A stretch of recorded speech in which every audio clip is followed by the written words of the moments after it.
I believe desire and will to win is everything. I don't know why I'm like I am, but my butt's always burning. There's always something say, Art, dadgummit, you're supposed to go for it. Art, dadgummit, you're supposed to be somebody. You're supposed to make a difference with your life. What does the $500,000 a year person do? The $50,000 a year person doesn't do. You look at the outside and study those two individuals, everything seems to be the same. They both are the same sex, they both are the same age, they have the same training, the same positions, the same contract, the same fringe benefits. They both are successful, they work hard, they're good family people, make tough commitments. But what's the difference? What does the $500,000 a year person do? The $50,000 a year person doesn't do. He pays the price and a little bit more.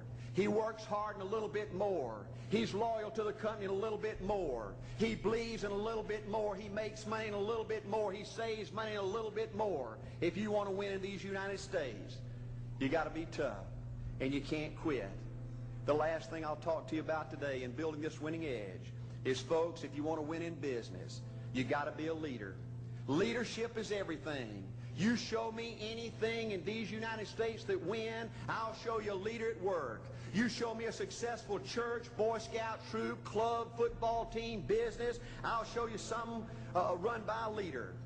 See, I thought at one time in my life you had to be smart to win. I used to have these smart people that dress so pretty and talk so pretty and use these big words.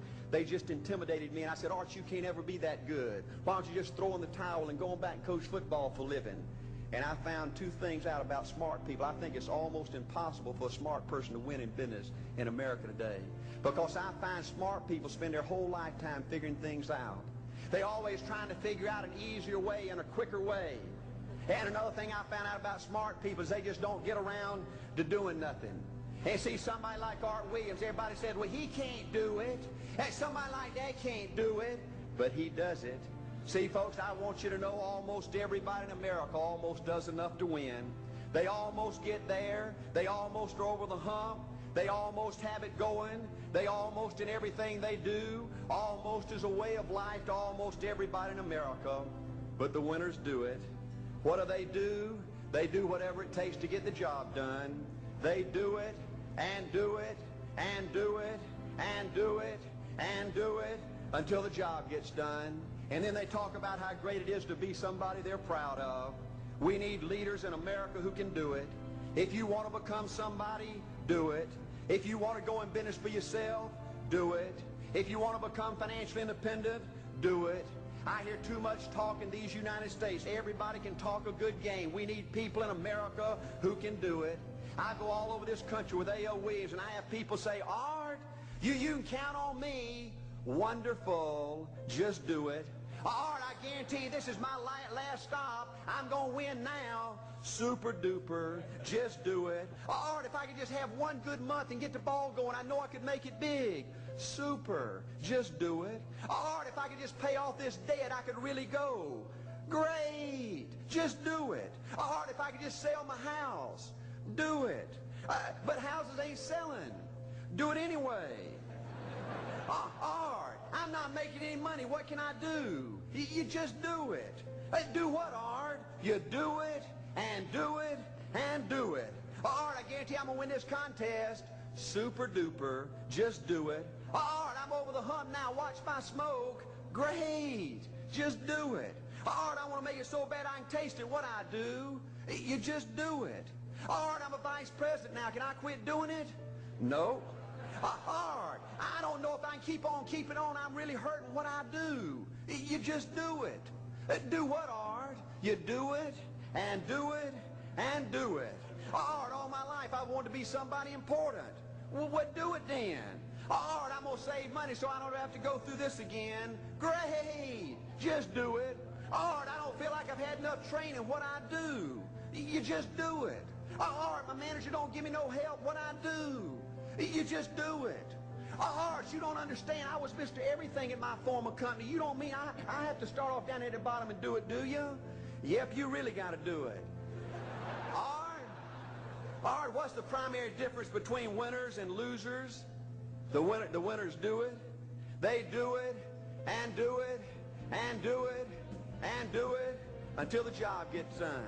And then they talk about how great it is to finally have achieved something unique, and how glad they are that they didn't quit like everybody else, and how wonderful it is to finally be somebody they're proud of and make a difference with their life.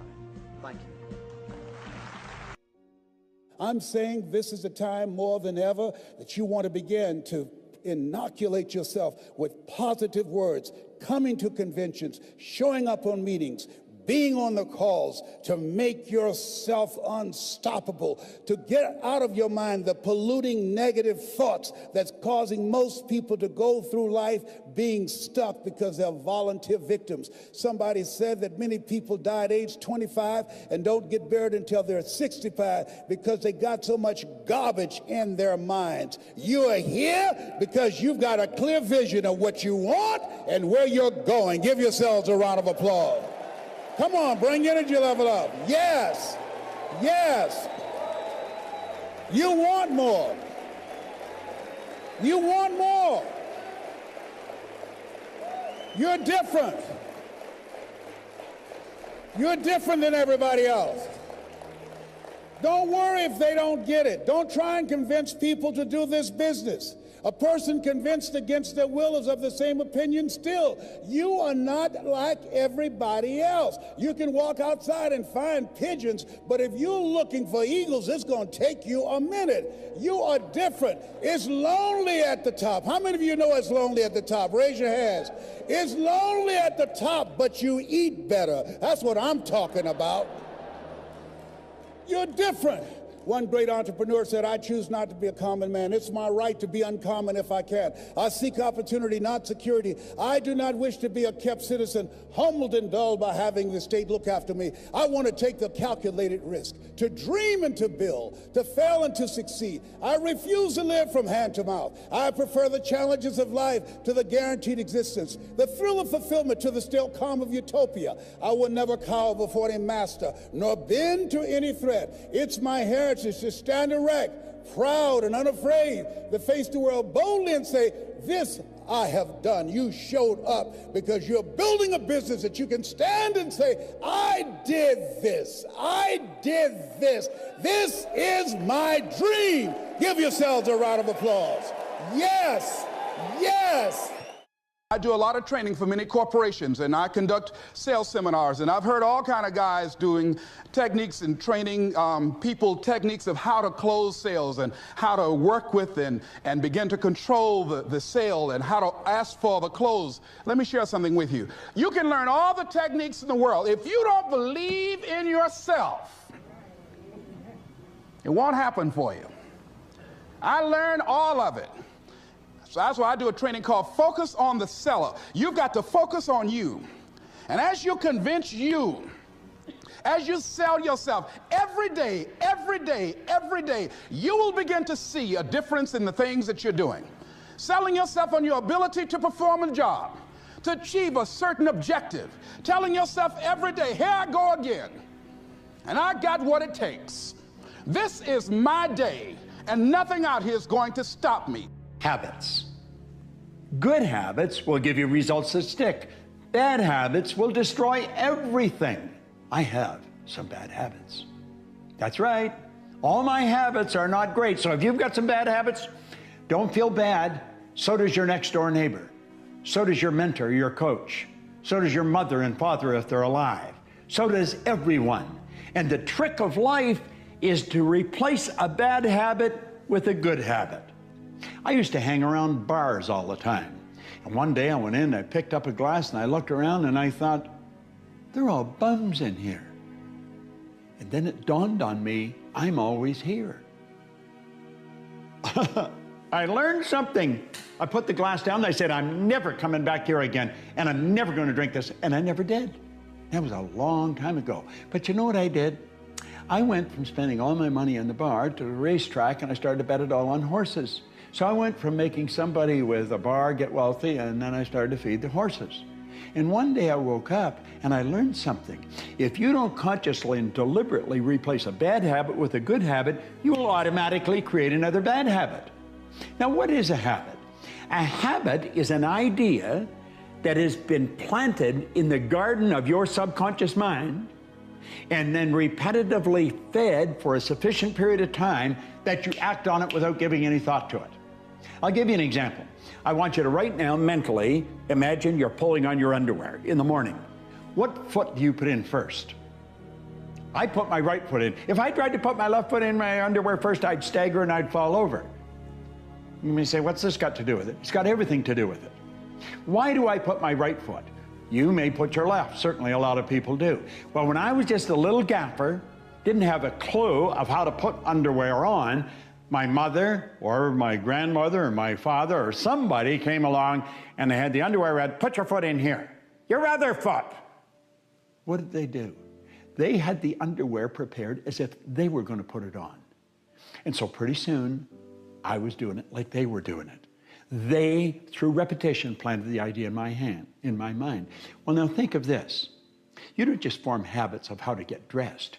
You form habits to do everything that you do. And some of them are not that productive. Any idea that you keep dwelling on and impressing upon your subconscious mind becomes fixed in the subconscious mind. A habit is nothing but an idea that's fixed in the subconscious mind that you act on without giving any conscious thought. Many years ago, I went in to train the Prudential Insurance Company of America, their agents. I ended up training all of their agents. And I only got them to do two things. This is in the early 70s. I got them to form the habit of being in front of a prospect before 9 a.m. and ask everybody they talk to purchase $100,000 worth of insurance. I said, you don't have to sell them, just give them the opportunity to say no. Do you know the sales in that company went up by hundreds of millions of dollars? I had a retired VP tell me he thought it was $1 billion. Just changing two habits. What habit do you want to change? I'm forever checking out habits I've got.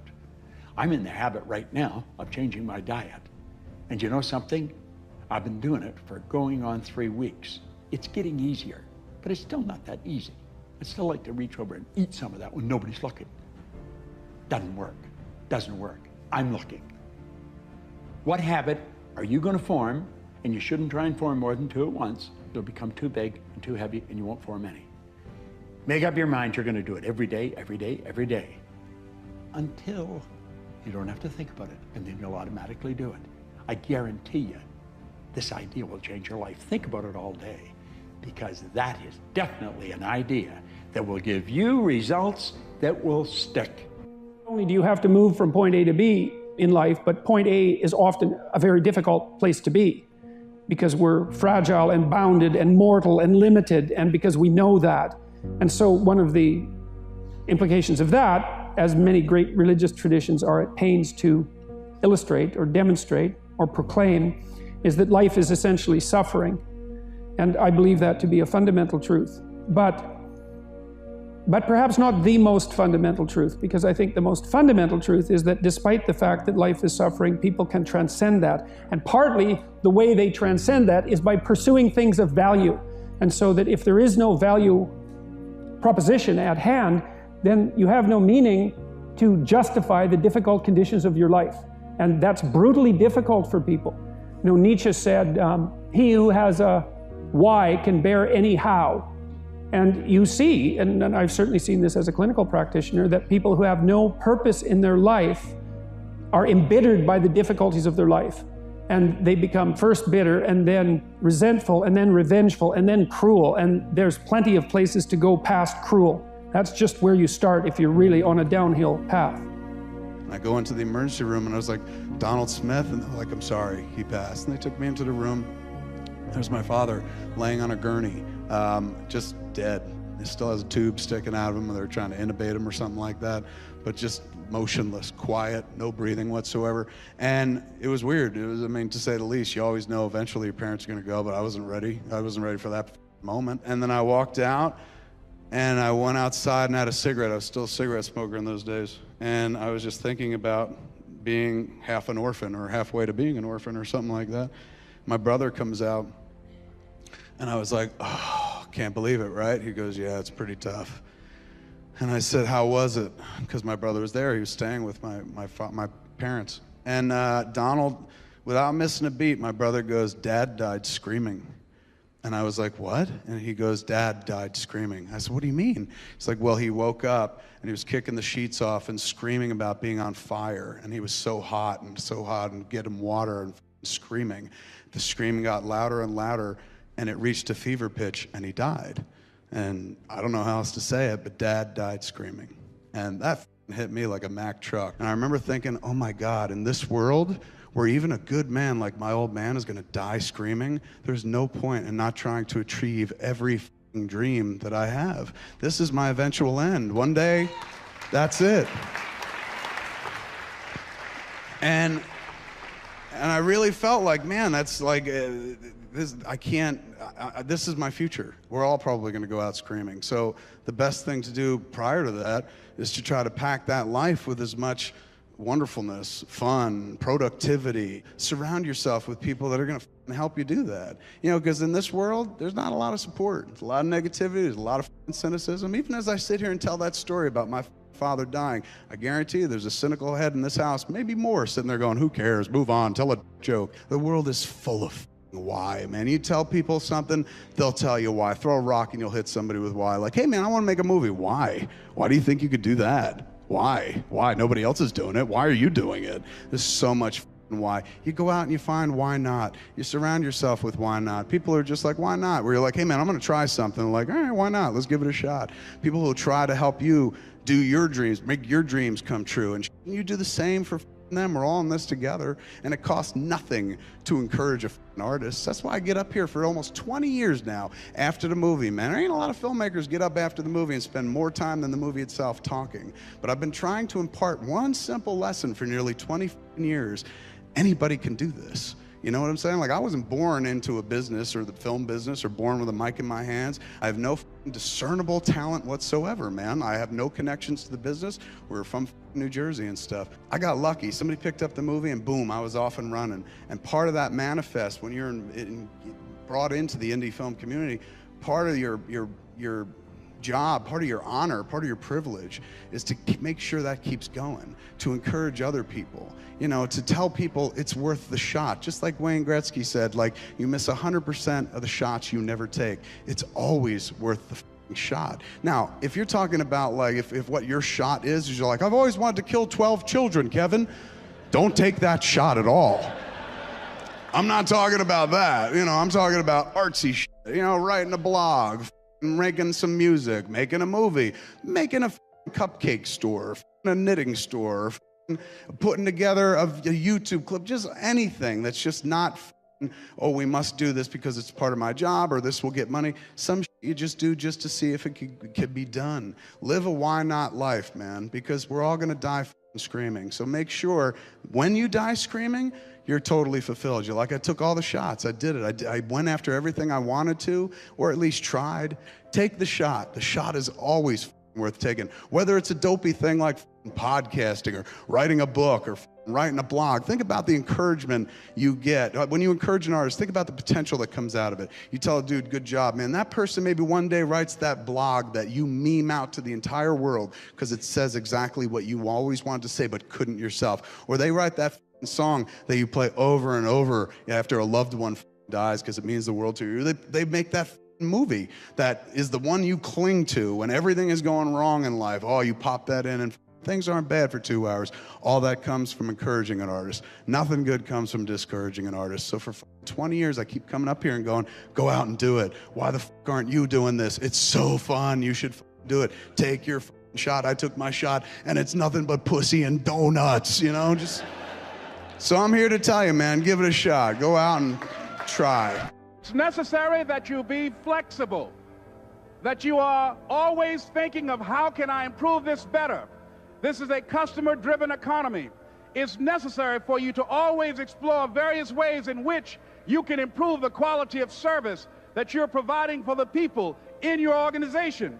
I remember something a major company had talked about, the extra value service they were providing for their customers. And the lady who had the news conference summarized it this way. She said, it's not our intention to satisfy our customers or to please our customers. Our intention is to amaze them.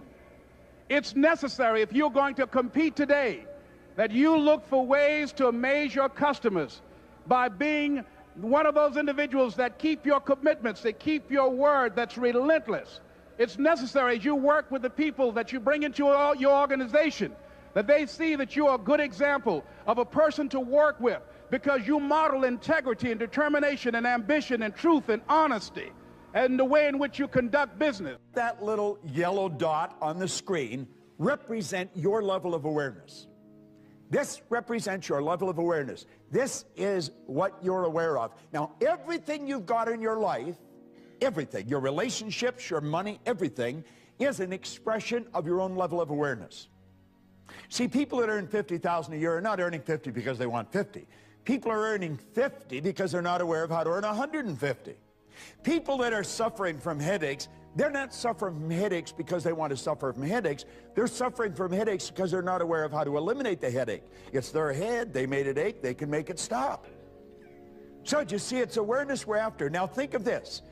If that little dot represents our awareness and it's responsible for everything we've got in life, just think of how your life could change if we magnify it just a little bit.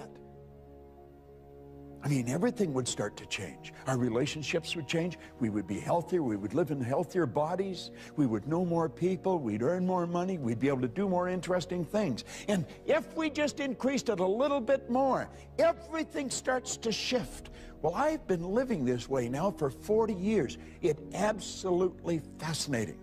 I celebrated my 70th birthday last week. I got more energy than most people, 20. I have absolutely no intentions of slowing down. People should say, you should slow down. That's a bunch of crap. We should speed up. We've got more power. Do you know the most erudite scientist alive can't even guess at what you and I are capable of doing? No one knows what we're capable of. All the power is omnipresent. That's within you, within me. Slow down, we're just starting to warm up. What we want to do is calm down. You can go at warp speed and stay very healthy if you stay relaxed. And that's really the secret. Now just imagine we expand our awareness a little more. Do you know what this program is doing for you today? It's expanding your awareness. That's what the program is all about. Every time you come to one of these programs, your awareness is widened. Your world starts to change. You think, oh yeah, that's pretty interesting. And it just keeps getting bigger and bigger and bigger. Our awareness keeps changing. Do you know that no one knows how much money you're capable of earning? There's no one can even guess at what you're capable of earning. We want to become aware. We're like we are because we're not aware of how to do it better. We know how to do it better. Every person in this room intellectually knows how to do a better job than they're doing. Everyone in the room knows how to earn more than they're earning, but they're not doing it. You see, having the knowledge is not the deal. Having the knowledge, I mean, when I remember when I was a kid, a school teacher would say to me, Bob, why'd you do that? I'd say, I don't know. What do you mean you don't know? You know better. I know. Why'd you do it? I don't know. I was in the Navy. Every commanding officer, Proctor, why did you do that? I don't know, sir. What do you mean you don't know? You know better. I know. Why'd you do it? I don't know. You see, I didn't know why I was doing things. Do you know that we do things that we don't want to do? It gives us results we don't want to get, yet we do them anyway. Do you know what addiction is? It's never getting enough of what you don't want. Getting a lot of people are addicted to results that they don't want. Why do we keep doing it? You see, I think when we start to see that, that's when we start to become aware of how to take control over our life. And that's really what we want to do. So you see, awareness is the big deal. We want to become aware of the obvious opportunities that are available to us. We are surrounded by opportunity. They're everywhere you go. There is an abundance, there's no shortage of opportunity. We can win, and we can win in a big way. Now, when we lack awareness, we miss the opportunity. I used to always say that, you know, the trick is to be in the right place at the right time. I've been in the right place at the right time many times in my life, but I blew it. You know why? I wasn't aware that I was in the right place at the right time. I had to look back at it. Think of it. There's something else. It's being aware that you're in the right place at the right time is not good enough. You've got to be aware that you're in the right place at the right time. That one life thing isn't true, bro. And he's now he's wondering, he's like, what you mean, man? What you mean? I said, well, here's the deal, okay? I mean, you don't know and I don't know, right? I mean, maybe you don't know, and maybe I do. But here's the deal. I'm much more dangerous and much more of a risk taker and much more a go it all the way dude and less introverted when I'm not worried about the one life myth, okay? I'm thinking, hey baby, what if I live forever, man? Then am I willing to take the risk? Am I willing to make the sales call?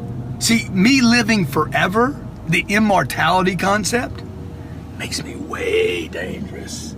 Makes me sick dangerous, makes me crazy dangerous, okay? It makes me want to go for it every freaking single day because I don't have the ultimate to lose. You understand what I'm saying? Hey, check it out. Maybe you know, maybe you don't know, but I'll bet you're curious. What if you live forever? What if this is like the 1,000th time? What if you got 1,000 more runs at this deal? Well, then go for it. Bottom line is one life or many lives. Go for it today. Go for it in a big way and go for it like you're gonna live forever. There is another level. The only reason you keep saying there isn't is you feel so exhausted about where you are. But life, the universe, or God is just testing you because there is another level. If this is good, giant jump to excellence, giant from good, poor to good to excellence. There's a level where all your dreams are realized. There's a level that you've always dreamed about. It is real. It has not gone away. But it takes that extra burst when you think there's nothing left, there's no way, you've tried everything 10 million times and you keep going. It's almost like God is saying, if you keep hitting this wall enough times, I will see that you will not stop, that you are filled with that level of determination, faith, and courage, and then the door opens and you get to that next level. But what most people don't know is, the next level is just 2 millimeters above. And it's called outstanding, ladies and gentlemen, outstanding. What's it called? What's it called? What's it called? Outstanding, magnificent, unstoppable, extraordinary, not excellent. It's a different level. It's a level where you are not one of the best, you are the best. And you know what's amazing? You only have to be 2 millimeters more than everybody else and you get everything. You get the joy, the laughter, the fun, the family, the passion, the economics, the freedom, the spirit. It's all there. What Jerry Maguire called the Quan, baby. All of it. And it's just 2 millimeters above, and most excellent people give up because they're exhausted. And there's some people that go, the harder I hit it, the more I hit it, sooner or later it's going down, I'm not stopping. We become what we think about most of the time, and that's the strangest secret. This is why thinking is so vital. This is why a goal is so important, because we will become that. This is why people who set goals achieve them. The trouble with men is not in achieving their goals. They do that. It's in establishing them. We must love them. We must help them. We must serve them because our whole success will depend on our ability to do these things. But never lose our own individuality and our identity by permitting ourselves to become submerged in what has historically proved itself to be little more than a suffocating sea of indirection and purposelessness. If we want to emulate someone, fine, but let's be choosy in whose steps we follow. It's the only life we've got. And remember to think. Imagination is everything, and we can become what we can imagine. If you find yourself getting depressed and down at the mouth, as we all get once in a while, you might want to remember this quotation by Dean Briggs. He said, do your work. Not just your work and no more, but a little more for the lavishing's sake. That little more which is worth all the rest. And if you suffer as you must, and if you doubt as you must, do your work. Put your heart into it, and the sky will clear. And then out of your very doubt and suffering will be born the supreme joy of life. Believe it or not, in an age when we've come to nearly deify leisure time, we've almost lost sight of the fact that virtually all our satisfactions and rewards will come not from our leisure, but from our work. And don't forget the strangest secret. We become what we think about. Discovering your why is just the beginning. In order to enjoy all the benefits of having a clearly articulated why, you'll need to have the courage and discipline to use it. Like Thomas Edison said, vision without execution is hallucination. There is an ideal order for implementing your why, though sometimes reality does get in the way, and it all starts with you. Our natural tendency is to start with the tangible. We define our value by what we do, so it takes practice to start with why. Like riding a bicycle, at first we're unsure, unsteady. We're in our heads thinking about all the things we need to do, pedal fast, keep enough speed so we don't fall over. We have to really concentrate. We may even fall over, even scrape our knees, but we get back on the bike and try again, and eventually it becomes natural. Starting with why is no different. At first, it feels awkward. It may not even work, but with practice, it will become so natural that you won't even be able to imagine a time when you couldn't do it, just like riding a bicycle. In time, your why will act as a filter for many of the decisions and choices you make. It becomes a tool to help you find a job or seize an opportunity in which you're more likely to succeed. It removes a lot of the guessing. Here's a metaphor to show you what I mean. It's called the celery test. We're constantly asking people for their advice on what to do or how to do it. It's like going to a dinner party and somebody says, "Do you know what you need? You need M&Ms. We've done so well with M&Ms, you've got to use M&Ms." Somebody else says to us, "Rice milk. In this economy, you have to use rice milk." Someone else says to us, "Kit Kats. You have to use Kit Kats." And somebody else says to you, "It's all about celery." We go to the supermarket with all this good advice from all these smart people with brilliant case studies, and we buy everything. We buy Kit Kats and M&Ms, celery and rice milk. There's a lot of time we spend at the supermarket and a lot of money we spend at the supermarket. And when we get to the checkout lane, we're standing there with all these products in our hands and no one can see what we believe because we bought everything. But let's imagine we know our why. Let's imagine our why is to always be healthy and only do things that protect the health of our bodies. Now, which products do we buy? Given all the same advice from all the same smart people, this time we only buy celery and we only buy rice milk. They're the only two that make sense. We spend less time and less money at the supermarket. And when we're standing there in line with only celery and only rice milk, now people can see what we believe. Somebody walking past can say, "Hey, I can see that you're healthy, so am I." You just attracted an opportunity or a referral or a friend, simply by saying and doing the things that you believe. And the best part is it's scalable. As soon as I said the why, you knew exactly which products we were going to buy. This means the more you can articulate your why, the more others will know what you stand for and will be able to help you make the right decisions. From now on, you will work to ensure everything you do is a good fit. If you do too many things that aren't a good fit, you'll feel uncomfortable and people will feel that you're being inauthentic. On the other hand, when you start with why, your ability to stand out, find support, and work to all your natural strengths will flourish. With practice, you will learn to trust your why. You will eventually start to see your job and the things you do as ways to breathe life into your cause. And the better you get at it, the more you will feel that your life and everything you do has purpose. The best way to implement your why is to work at it slowly. You don't have to do all the tips we suggest. What is important is that you pick up to 3 and commit to practicing and using them now.